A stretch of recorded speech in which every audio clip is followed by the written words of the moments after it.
ini aku mau kasih tutorial sedikit tentang cara pembuatan aktivitas H5P. Nah, jadi langkah pertama sebelum teman-teman masuk ke websitenya, gitu ya, sebelum ke H5P, aku sangat menyarankan teman-teman untuk cek dulu size atau dimension dari masing-masing image yang teman-teman akan pakai. Kenapa? Karena kalau filenya gede, itu biasanya di laptop bisa, tapi di handphone, di aplikasi kita, atau di aplikasi sekolahmu, itu akan crash gitu. Jadi teman-teman bisa cek dulu, kalau aku bisa ke tools, terus adjust size gitu ya. Kalau biasa sih di bawah 1000 tuh masih aman, cuman makin kecil biasa aku lebih tenang gitu. Jadi biasanya aku jadiin 500 gitu, scale proportionally. Teman-teman juga mungkin bisa ubahnya pakai Paint atau pakai aplikasi lain gitu ya, sesuaiin dan usahain tetap nggak pecah gambarnya gitu. Jadi kecil nggak apa-apa. Nah, begitu juga dengan image-image yang akan teman-teman masukin nanti gitu ya. Nah, ini kebetulan udah aku kecil-kecilin size-nya.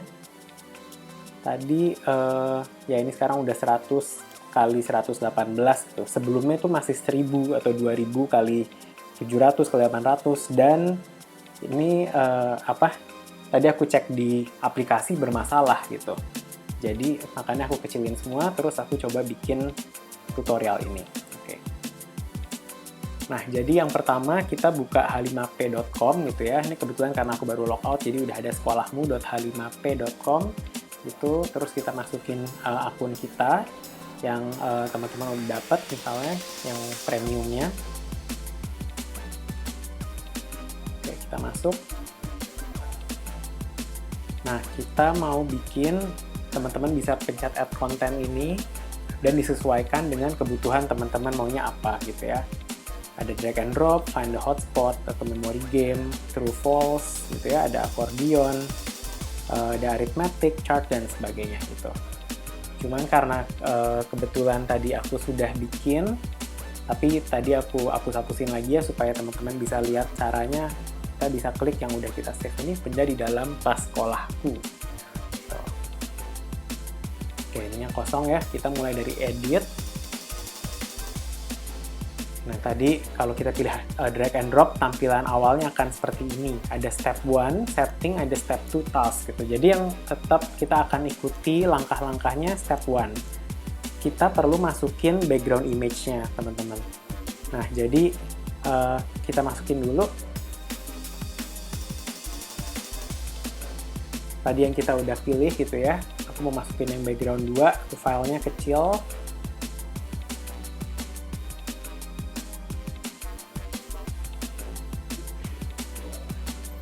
Oke, teman-teman, kalau nanti kalian lihat di punya teman-teman tuh ini biasanya kayak 610 banding 300 something gitu ya, 620 kali 310 atau gimana gitu.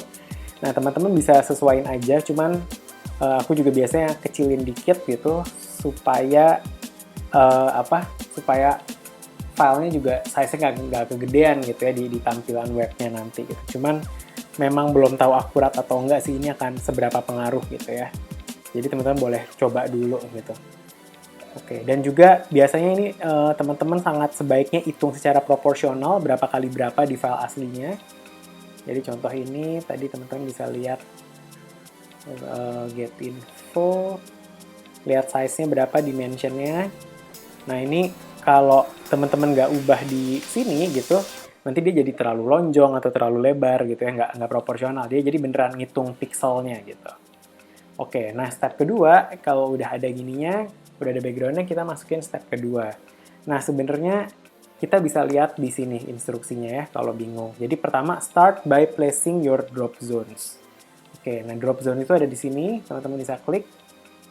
Kita bisa kasih label nih. Kenapa perlu label? Ini bukan untuk user, bukan untuk siswa kita, tapi untuk kita nanti mempermudah kayak semacam codingnya gitu. Jadi misalnya drop zone tuh kayak rumahnya. Nanti ada benda-benda yang mau kita cocokin ke rumah ini tuh tepat atau enggak gitu, supaya kita ada labelnya. Jadi aku masukin karena ini rumahnya, drop zone-nya adalah tas sekolah, masukin ini.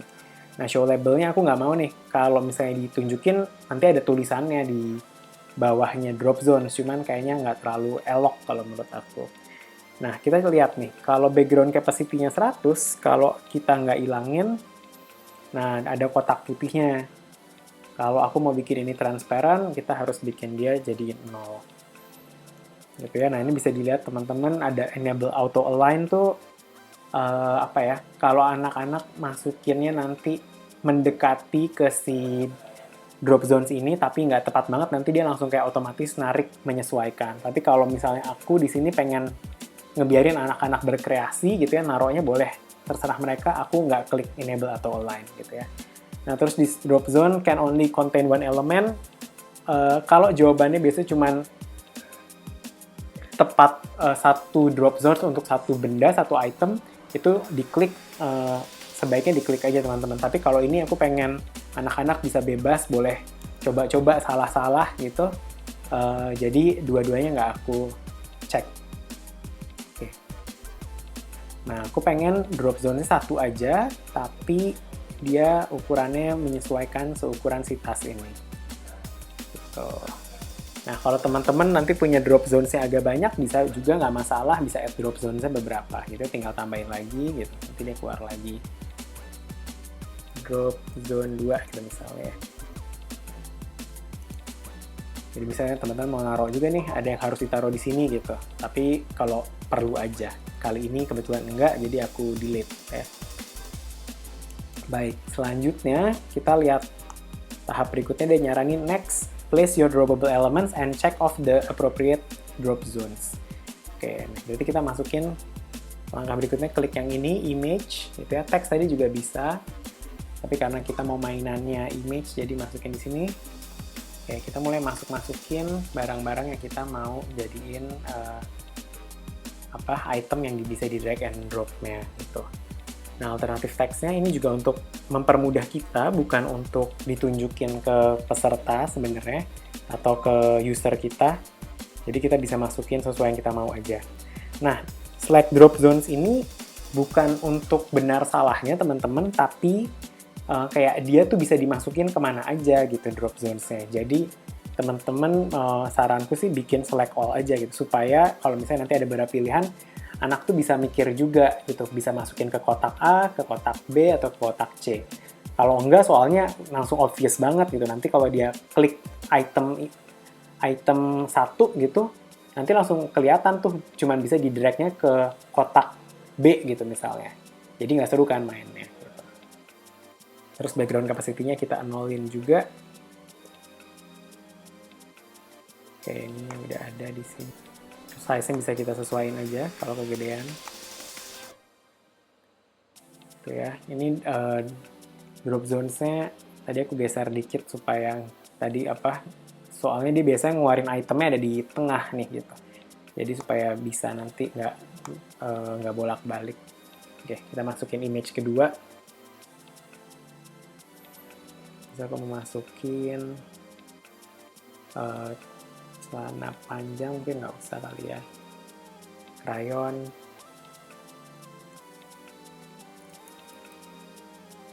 Select all. Nah, tadi kalau teman-teman lihat sebenarnya kayak gambarnya pecah gitu ya, tapi mestinya nggak terlalu masalah sih gitu, karena kita pengen optimalin di aplikasi kan ya, gitu.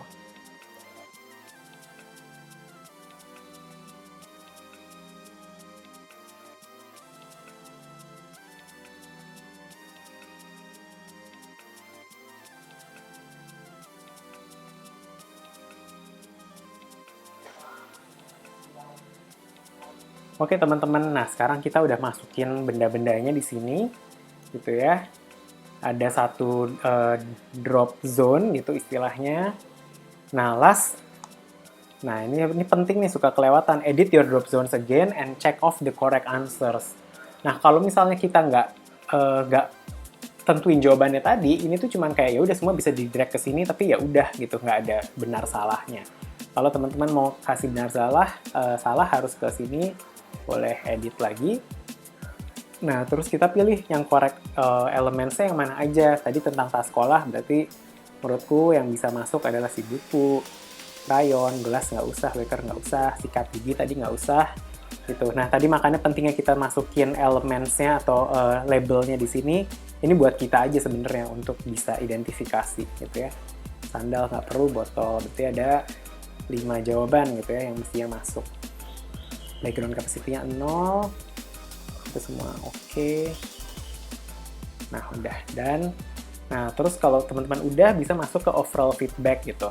Nah, jadi kalau teman-teman mau nanti bikin range sendiri tuh bisa berubah-ubah nih. Misalnya, kalau misalnya dia 10 soal, dia benernya cuma 1 gitu ya. Kayak apa nih. Nah, terus ntar dia langsung menyesuaikan kan, jadi teman-teman bisa tambah range lagi. Kalau aku mikirnya ini selama belum 100, yang muncul cuma 1 message aja gitu. Mau coba lagi, yuk kita ulangi sekali lagi gitu ya. Kalau udah bener sih, selamat, kamu berhasil menyelesaikan permainan ini gitu. Terus biasa sih, nah ini juga perlu di make sure aja enable retry gitu supaya anak bisa nyoba lagi. Kecuali emang maunya sekali main gitu ya, bisa disesuaikan. Gitu. Jadi boleh dicoba-coba, ada add penalties gitu ya. Ntar ada tulisan minusnya gitu kalau misalnya salah ruang gitu ya.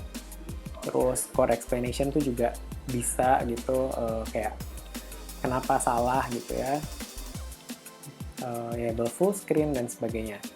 Nah, langkah terakhir yang penting teman-teman bisa klik ke sini gitu ya. Kalau by default dia biasanya protected gitu atau unpublished gitu ya.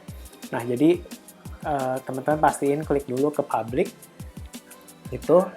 Nah, terus ada link ini namanya external link gitu. Tapi kita coba bandingin ya. Kalau kita copy langsung ini ke LMS kita, ini aku udah klik Ctrl C, ini harus di save dulu berarti.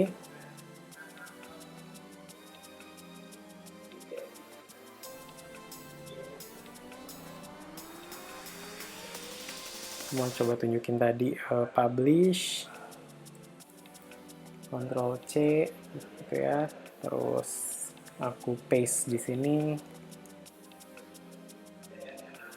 Nah, tampilannya kan kayak gini gitu. Nah, tampilannya beneran nanti tuh akan ada kayak gini nih, munculnya dari H5P, view, edit, dan sebagainya gitu. Nah, aku kan pengennya sebenarnya nanti di aplikasi beneran cuman tampilannya dari gambarnya doang kan, gambar background aja. Jadi yang aku lakukan adalah klik ke embed code. Nah, terus ini nggak perlu diubah-ubah, tapi teman-teman blok aja sampai yang embed, lalu Ctrl C lagi atau Command C untuk copy. Nah, kita coba bandingin, kita paste lagi dengan yang ada tulisan embed. Nah, nanti tampilannya akan seperti ini teman-teman gitu. Nah, ini emang agak pecah ya, tapi kayaknya kalau di aplikasi atau di LMS nanti tuh tampilannya sih nggak terlalu pecah mestinya. Jadi teman-teman boleh coba-coba juga sih gitu. Nah, kita coba maininnya gimana, dimasukin gitu ya. Terus misalnya ada yang salah nih, kita mau masukin jam waker, sikat gigi, buku, pensil gitu. Terus kita klik cek. Nah, tadi itu ada penjelasan nih, yang ini benar, yang ini benar. Oh, ini ada -1-nya gitu kan, penalti gitu. Nah, terus tadi yang muncul adalah si feedback tadi, karena range-nya kalau masih ada salah, ada tulisan ini kita tampilin, mau coba lagi, yuk kita ulangi lagi, dan tombol retry udah kita enable, jadi bisa kita coba gitu. Nah, di situ sih ini tinggal di copy, masukin ke LMS Sekolah Murid Merdeka atau Sekolahmu. Kita lihat di sini nggak terlalu pecah lah ya gitu, dan juga nggak kegedean banget gitu picture-nya. Jadi semoga masih nyaman dimainin oleh anak-anak gitu ya, bisa dipindah-pindahin. Mereka bisa ulang juga gitu, jadi nggak masalah. Selamat mencoba.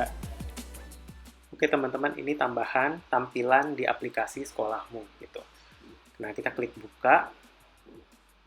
Oke, nah kalau misalnya tampilannya berfungsi dengan baik, akan seperti ini teman-teman gitu, karena tadi kita udah kecilin size-nya ya. Kalau enggak, akan munculnya loadingnya lama gitu dan tulisannya Ausmap gitu. Jadi selamat mencoba.